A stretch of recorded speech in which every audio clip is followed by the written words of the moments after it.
Hai semutan horor, Assalamualaikum warahmatullahi wabarakatuh. Kembali lagi di catatan kelam, catat dan lupakan. Ding dong, ku datang padamu. Bukalah pintu, tak mungkin sembunyi dari. Perkenalkan, saya Farhan, salah satu host dari catatan kelam yang biasa melakukan penelusuran tempat-tempat angker yang ada di Indonesia. Pada kesempatan kali ini, saya akan menyajikan sesuatu yang berbeda di catatan kelam, yaitu catatan kelam misteri. Di kesempatan kali ini, saya akan memberikan informasi kepada kalian semua tentang kejadian-kejadian aneh, cerita-cerita horor mistis, dan hal-hal unik di dunia. Kematian pasti menghampiri semua orang. Tidak akan ada makhluk di dunia ini yang tidak akan mati. Tidak ada yang abadi. Semua pasti mati. Setelah kematian datang, pasti keluarga akan melakukan ritual-ritual kematian. Di agama Muslim, ritual kematian yang biasa dilakukan yaitu dengan cara mengkafani, kemudian menguburkannya.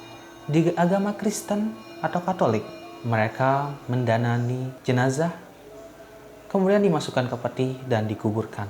Agama Hindu di Bali, mereka melakukan dengan cara ngaben, yaitu membakar mayat, sama seperti di India. Tapi di dunia ini ada beberapa tradisi kematian yang aneh dan menyedihkan. Salah satu tradisi kematian yang dilakukan orang India mayoritas agama Hindu. Mereka membakar jenazah atau mengkremasinya. Tetapi ada satu tradisi yang aneh di sana tentang ritual kematian. Ritual tersebut adalah sati. Sati merupakan ritual kematian yang dilakukan oleh janda-janda yang baru ditinggal suaminya. Mereka akan membunuh dirinya dengan cara membakar dirinya sendiri bersama dengan jenazah suaminya. Hal tersebut sangat menyedihkan. Bahkan kita sendiri tidak bisa membayangkan bagaimana hal tersebut terjadi. Ritual sati ini sudah dilaksanakan sejak ratusan tahun lalu. Ritual sati ini ternyata memiliki beberapa fakta yang sangat menarik. Berikut fakta-fakta tentang ritual sati. Fakta yang pertama yaitu ribuan janda membakar dirinya setiap tahunnya. Kematian datang tanpa adanya pemberitahuan. Apakah itu anak-anak ataupun kita yang masih sehat-sehat seperti ini. Di India, setiap tahunnya ada ribuan kematian yang tentunya akan meninggalkan seorang istri. Dan pada abad ke-15 sampai dengan abad ke-18, popularitas sati meningkat pada saat itu. Banyak janda-janda yang ditinggal oleh suaminya membakar dirinya hidup-hidup dalam tumpukan kayu di pemakaman suaminya. Kemudian mereka membakar diri bersama jenazah suaminya. Fakta yang kedua tentang sati yaitu banyak wanita meracuni dirinya sendiri. Tidak dibayangkan bagaimana rasanya sebagai seorang yang hidup membakar dirinya sendiri. Kita saja yang terkena oleh minyak goreng sedikit atau api itu akan terasa panas membakar kulit, apalagi mati secara terbakar. Ada satu cara yang tidak menyakitkan untuk pengorbanan ini, yaitu banyak janda-janda yang baru ditinggal oleh suaminya meracuni dirinya sendiri. Racun ini biasanya tidak akan membuat wanita tersebut mati, tetapi mereka akan tidak sadarkan diri. Setelah tidak sadarkan diri, mereka akan ditempatkan bersama dengan jenazah suaminya, kemudian dibakar hidup-hidup.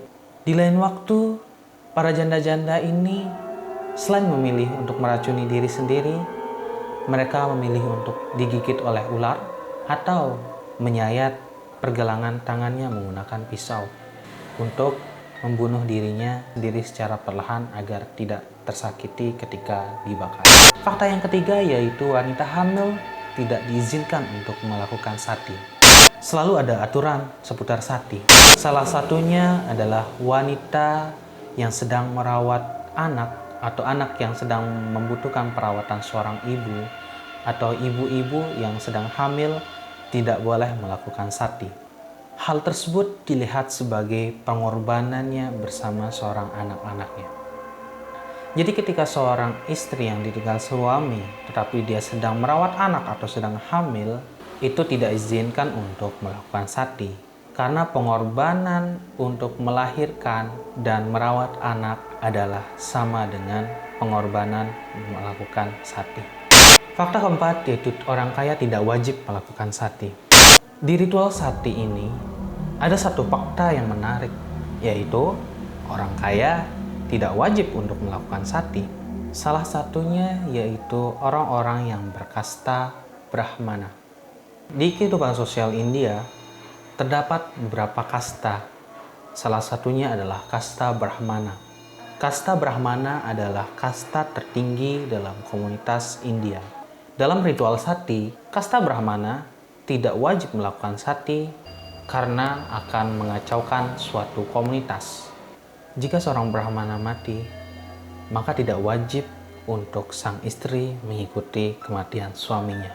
Karena jikalau ada dua Brahmana yang mati sekaligus, maka komunitas dalam kasta India akan kacau. Dan kita tahu bahwa, Semeton Horor perlu tahu, bahwa kasta Brahmana ini adalah sebuah komunitas. Jikalau ada dua Brahmana yang meninggal sekaligus pada saat yang bersamaan, maka komunitas tersebut pasti akan kacau. Dan kasta Brahmana ini memiliki kekuasaan atau lahan-lahan yang sangat luas pada saat itu. Dan itu yang membuat orang kaya tidak wajib untuk melakukan sati. Fakta yang kelima yaitu sati sudah kontroversial sejak lama. Mungkin adil untuk mengatakan bahwa umat Hindu sangat tidak menyetujui adanya ritual sati. Di dalam agama Hindu, hukum bunuh diri sangat dilarang. Dan mayoritas agama Hindu tidak menyetujui adanya sati. Dan dalam tradisi Veda, hal ini sudah dilarang. Dan pada abad ke-12, Firas Haifa membuat gerakan untuk melarang sepenuhnya tradisi sati ini. Dan pada tahun 1861, akhirnya sati resmi dilarang oleh pemerintah Inggris pada saat itu atas permintaan penduduk dan warga setempat. Terima kasih atas perhatian Semeton Horor sekalian. Semoga pengetahuan pada kali ini dapat bermanfaat bagi kalian semua.